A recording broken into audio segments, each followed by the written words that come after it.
Bonsoir, maman. Bonsoir. Je m'appelle Paulette Saint-Messin. Je suis personne handicapée, en situation de handicap. Nous sommes ici ce soir parce que nous avons appris que, en plus de votre situation de handicap, vous avez quelques problèmes de santé et qui datent de longtemps. Et vous avez déjà fait quelques démarches. Et qu'est-ce qui s'est passé en réalité? D'abord, de quoi souffrez-vous? Ok. Merci, madame. Je commence par mon état parce que je n'étais pas personne handicapée au départ. À l'âge de 16 ans, j'ai commencé par avoir des anomalies et des douleurs dans la colonne vertébrale. Donc, mon papa fut infirmier gendarme. Donc, il ne m'a pas négligé. On a commencé avec les démarches de l'hôpital, qu'est-ce qui s'est passé, qu'est-ce qui se passe, est-ce que j'ai les douleurs, la souvienne dans ma colonne vertébrale. On a commencé par faire des analyses, tout ce que les médecins demandaient, on faisait comme analyse. Mais on ne voyait rien, pratiquement rien. C'était négatif, toujours les résultats étaient négatifs. Et au fil des jours, j'ai commencé par sentir de la faiblesse. Je n'avais plus assez de force dans mes pieds pour marcher. Donc, je m'accrochais à une soeur pour pouvoir aller, pour continuer. Si j'allais par exemple à l'école, je m'accrochais à une soeur pour avoir plus de l'appui. Au fil des jours, c'était impossible de me maintenir debout, de marcher. Donc, c'est de là que ça a commencé.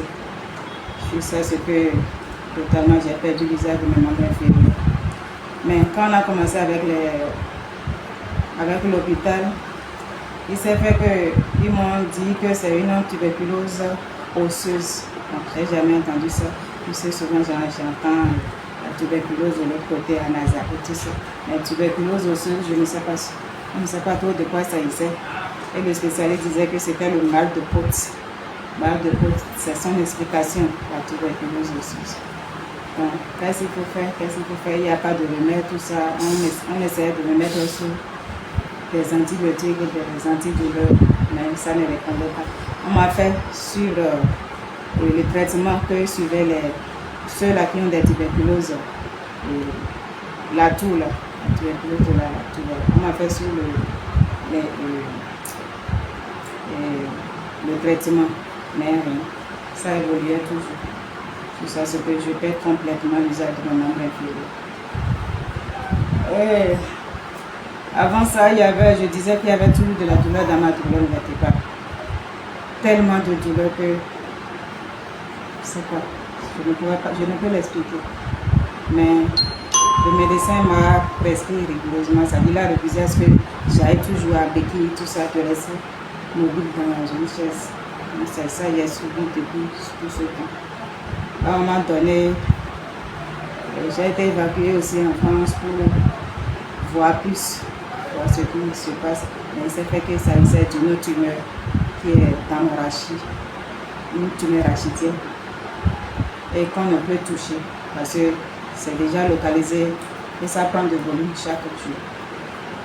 Donc si je dois brûler les étapes, dire les métaux, tout ce qu'on a fait jusqu'à présent, je dois dire qu'aujourd'hui, la tumeur a tellement pris de place dans le rachis qu'il me faut nécessairement une radiothérapie pour pouvoir ramollir un peu ou bien apprécier un peu la grosseur de la tumeur pour amoindrir beaucoup la douleur. Parce qu'aujourd'hui, je suis sous morphine et je suis sous morphine depuis 10 ans pratiquement. Sous morphine injectable, morphine sirop. J'ai une boîte ici, je pense. Donc, c'est seulement la morphine qui me soulage un peu. Et quand on parle de la morphine, pour ceux qui en savent, ce que c'est que la morphine, ça que même si tu prends juste une petite dose, c'est suffisant, mais moi je suis à 20 millilitres toutes les 4 heures, mais pourtant, ça ne répond pas. Ça ne répond pas. J'ai l'injectable aussi en bas. Donc, parfois, quand je prends ça et ça ne répond pas, je suis obligée d'aller à l'injection. Voilà, c'est aussi en bas. Donc, c'est à ce niveau que je suis actuellement. Si ce qui peut remédier à ça, c'est la radiothérapie. Et ça coûte énormément. En tant que personne en situation de handicap, Ouais. quelles sont les démarches que vous avez eu à faire? Ou bien est-ce que vous avez fait des démarches auprès du ministère des Affaires sociales, de la santé et tout ce qui va avec? Oui, j'ai été au ministère des Affaires sociales et j'ai rencontré la secrétaire du DC. Je l'ai rencontré, j'ai les coordonnées là-dessus. Donc j'ai présenté mon cas, je les ai expliqué les démarches que j'ai eu à faire jusqu'à présent. Et je les ai montré même parce que l'hôpital m'a envoyé un devis pour la radiothérapie. J'avais demandé ici, je me suis renseignée ici à la CHI qu'ils ne sont pas encore disponibles pour la radiothérapie. Donc il faudrait chercher d'abord à l'intérieur avant de penser à les ici. Donc j'ai demandé à savoir, ils ne sont pas encore disponibles la radiothérapie. Donc j'ai amené tous les papiers, tout ce qui a lieu. C'est-à-dire, si tu veux parler à quelqu'un, il faut quand même présenter les preuves pour qu'il sache que tu vraiment vas faire des démarches. Donc c'est ce que j'ai présenté au ministère, à la secrétaire, celle qui m'a reçu au ministère de la protection sociale. Voilà. Et quelle a été la suite? Bon, la suite, je dois dire, 3 mois plus tard, ils m'ont répondu que c'est négatif. C'est comme s'ils ont dit qu'il n'y a pas assez de moyens. Ils m'ont dirigé vers le CNHU, d'aller au service social du CNHU. Alors que antérieurement, j'avais eu un souci pour les reins. C'est-à-dire, je n'arrivais plus à uriner de moi-même. Donc, le médecin avait promis de mettre une sonde Gigi pour pouvoir faciliter l'urine. Mais l'intervention n'avait pas réussi. Suite à le mal que je traîne, parce que la sonde Gigi doit passer par les reins, doit passer par la colonne, tout ça d'abord. Et alors que j'ai déjà eu un problème, il y a la masse qui est là, et la tumeur qui est là. Donc ça ne pouvait pas traverser. Ils allaient créer autre chose. Ils ont interrompu l'intervention. Donc ce qui a fait que je suis toujours en train d'utiliser la sonde naturelle, ce qu'on a l'habitude de vendre dans les pharmacies. Donc ils m'ont envoyé au CNHU. Et pendant que je traversais la période du CNHU, le temps de la sonde Gigi, j'étais déjà allée au service social du CNHU. Et eux, ils m'avaient déjà dit qu'ils n'aidaient pas plus que 20 000. Vous voyez? Donc 20 000 à 20 millions de francs, qu'est-ce que ça pourrait faire? Donc c'est ça qui m'a déçu, sincèrement. Aujourd'hui, ce que nous voulons véritablement savoir, c'est... Bon, la première question, c'est de quoi vous souffrez? Quel est le mal qui vous ronge véritablement aujourd'hui et qui peut amener les internautes à compatir et à comprendre ce qui vous arrive? C'est la douleur. Vous voyez, malgré mon handicap, je vaquais à mes occupations. Je faisais tout ce que je pouvais pour ne pas dépendre de quelqu'un, ou bien toujours être là à solliciter les aides financières, tout ça. Même moi-même, je faisais une activité. Mais aujourd'hui, je n'en peux plus parce que j'ai tout vidé dans ma santé. Je m'excuse, j'étais dans les aimes, j'ai acheté des aimes, je remettais en circulation et ça marchait bien. J'en avais juste à 10 aimes, mais aujourd'hui j'ai tout reversé dans la santé. Ça ne va toujours pas, Il faut toujours chercher là où ça va mieux, mais j'ai tout brûlé dans la santé. C'est pour ça aujourd'hui je viens vers les autorités, toute personne qui peut m'écouter, m'aider pour solliciter cette aide pour faire cette radiothérapie parce que on m'a dit le dernier des antidouleurs c'est la morphine. Voilà, la morphine même ne répond plus. Et la seule procédure, bien la seule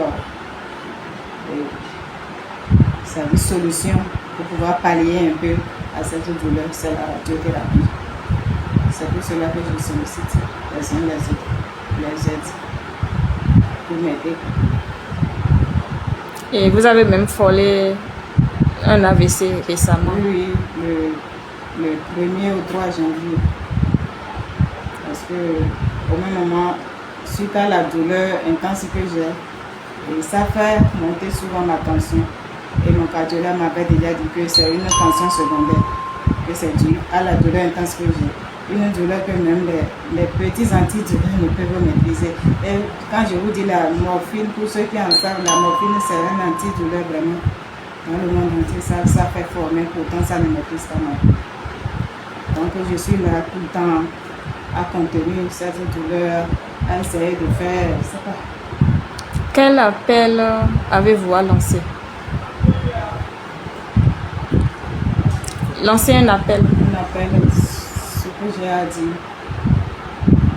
Je demande vraiment la clémence des autorités, des personnes de bon cœur, des généreuses personnes, tous ceux qui peuvent m'aider à suivre vraiment cette radiothérapie, à payer l'ordonnance parce qu'il faut valider l'hôpital d'abord. Et tout ceci, c'est de l'argent d'abord. La radiothérapie, c'est à combien? C'est à 10 millions de cents. Et j'ai la facture là. L'hôpital m'a déjà envoyé la facture. On va voir ça. Vraiment les uns les autres, tous ceux qui peuvent m'aider, les cœurs sensibles à m'aider. D'accord.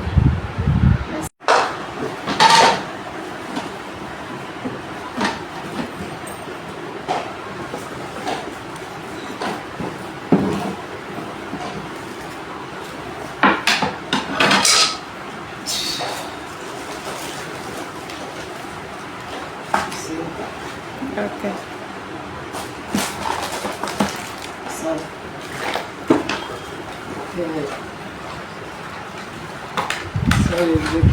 J'essaie de prendre une boîte par mois parce que l'ordonnance ne doit pas dépasser une boîte par mois.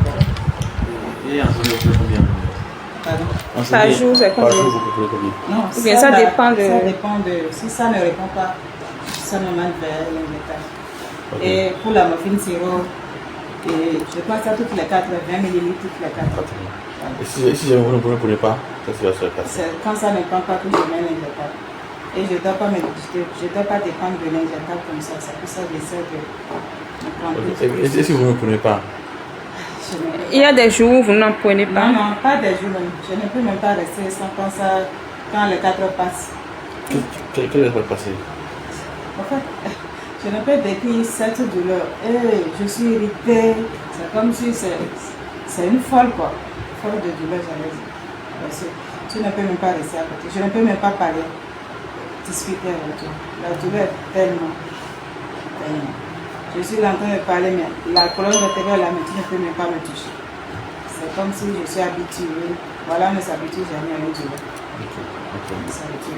Maintenant, après cette opération, est-ce qu'il peut y avoir une lieu d'espoir? Oui, oui. J'ai envoyé mon dossier médical, tout ce qu'il y a à faire. Et la seule chose à faire, c'est la radiothérapie. C'est comme pour ceux qui font le cancer, c'est la chimie. Et pour les tumeurs, c'est la radiothérapie. Et comme, par exemple, pour ceux-là qui font les cancers de sein, par exemple, après l'intervention, ils font la thérapie, la chimiothérapie pour pouvoir adoucir avec la douleur. Ça vient. Au moins, je suis mon médecin. On avait à discuter longtemps parce que je suis un peu curieux. Je dois chercher à savoir tout ce que je vais faire. Il doit se chercher à savoir le résultat, tout ça. Donc, je dois aller chercher le papier de.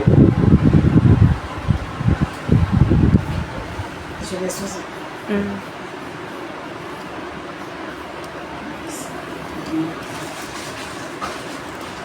J'en appelle à la bonne foi de toute personne qui m'écoute. Parce que je suis vraiment dans le besoin. C'est vrai qu'au départ, je n'ai pas baissé les bras. Et je continue de solliciter les aides. Même si c'est 25 francs, c'est 50 francs. Pour toute personne de bon cœur aimerait me donner. Ça va petit à petit rassembler la somme que l'hôpital a demandé pour faire la radiothérapie, pour me soulager de cette douleur. Parce que je fais tellement d'efforts pour pouvoir me maintenir toujours. De mon côté,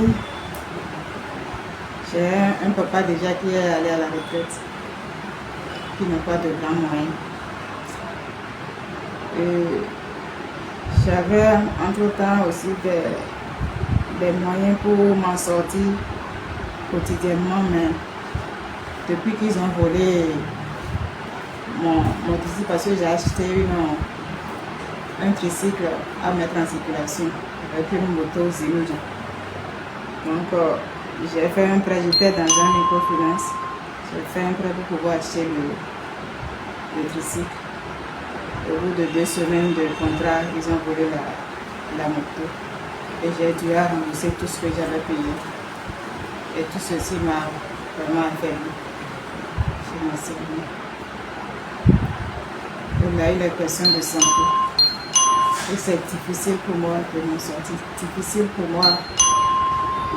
Parce que la morphine et la solution, on nous donne ça gratuitement aux soins palliatifs, au camp des eaux. Mais la morphine injectable, c'est moi-même qui l'achète chaque fois. Et c'est difficile pour moi d'y arriver chaque fois. C'est à combien la boîte pour un mois?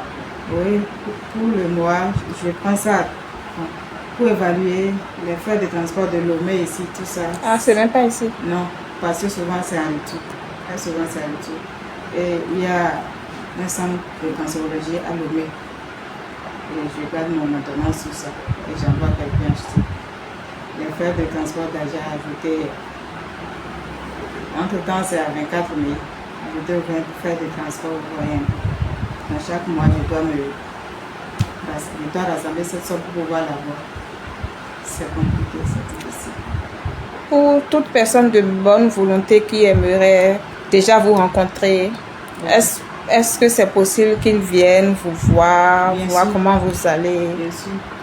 J'invite à toute personne de bonne volonté, tous ceux qui peuvent venir vers moi, ou bien veulent venir vers moi. J'habite à Bodomé, le CG Bodomé, et sous les pylônes, la nouvelle voie Boudronnier. J'habite à Bafouin de Laura et je suis joignable à un numéro, le 01 43 70 77 40, aussi le 66 51 03 26. On ne sait jamais. Les gens peuvent voir votre vidéo et décider de vous envoyer de l'argent. Surtout les personnes de bonne volonté qui aiment garder l'anonymat. Oui. Si en temps ils essaient de vous envoyer de l'argent, quel est le nom qu'ils verront sur les numéros Mobile Money? Ils verront le nom, ils verront Paulette Messon, ils verront aussi Cyril Tosso. D'accord. Cyril Tosso et Paulette Messon. D'accord. Merci madame et bon rétablissement. Merci beaucoup.